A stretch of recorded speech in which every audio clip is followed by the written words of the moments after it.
تفسیر روح البیان سے مجھے ایک واقعہ یاد آ رہا ہے یہاں پر. حجاج بن یوسف بڑا ظالم آدمی تھا، بڑا ظالم. کئی سو صحابہ کو اس نے شہید کیا ہے، کئی سو. انہی میں سے حضور علیہ الصلوۃ والتسلیم کی حقیقی سالی حضرت اسماء بنت ابو بکر کے بیٹے حضرت عبداللہ ابن زبیر رضی اللہ تعالیٰ عنہ کو بھی اس بدبخت نے شہید کیا. آپ سوچیں اور اب حضرت زبیر بن عوام حضور علیہ السلام کی سگی پھوپھی کے بیٹے ہیں، یعنی کہ یہ ابن زبیر کا ڈبل رشتہ ہے حضور علیہ السلام سے، اور بھی رشتے ہیں. کئی صحابہ کو اس نے شہید کیا. حجاج جب اتنا ظالم تھا یہ کہ مولا کائنات نے دعا کی تھی اللہ مجھے اٹھا لے اور میری جگہ ان پر ایسا ظالم بھیج جو ان کو ان کی بے وفائیوں کا مزہ چکھائے. تمہارے بعض بزرگوں نے لکھا ہے کہ جس دن مولا علی کی شہادت ہوئی اسی دن حجاج کی ولادت ہے. گویا کہ اس قوم پر مولا کائنات کی بددعا کا اثر بن کر ظاہر ہوا حجاج. اور یہ جس دن کوفہ کا گورنر بن کر کے آیا تو کوفہ میں چند ولی، چند بزرگ تھے بڑے، جن کی دعا بہت قبول ہوتی تھی، بڑی دعا قبول ہوتی.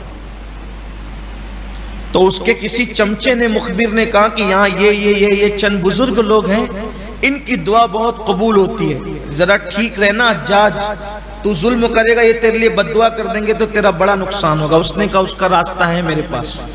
توجہ کرنا، اس کا راستہ ہے میرے پاس. تو کہا کیا راستہ ہے؟ کہا وہ چھوڑ دے تو.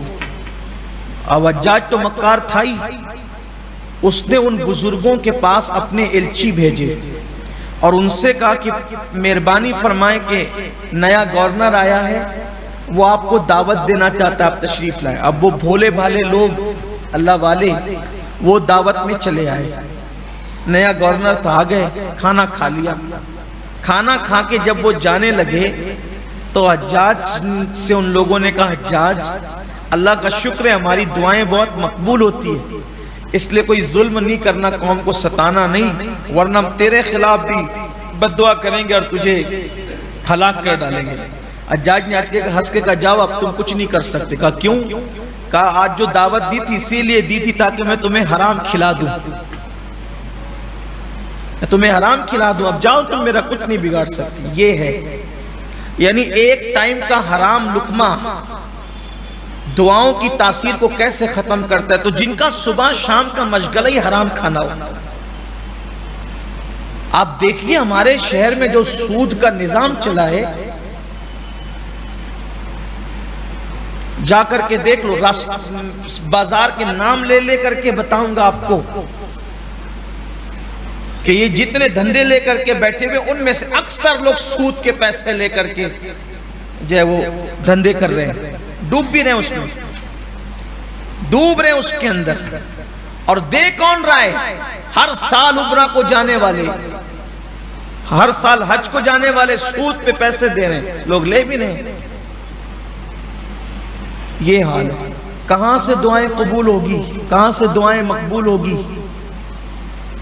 یہ رونا ہے. اور اسلام دشمن طاقتیں تو چاہتی ہیں کہ ہماری پیورٹی ختم ہو جائے، ہمیں حرام میں اتنا ڈبا دیا جائے کہ پھر ہم میں کوئی تاثیر والا نہ رہے.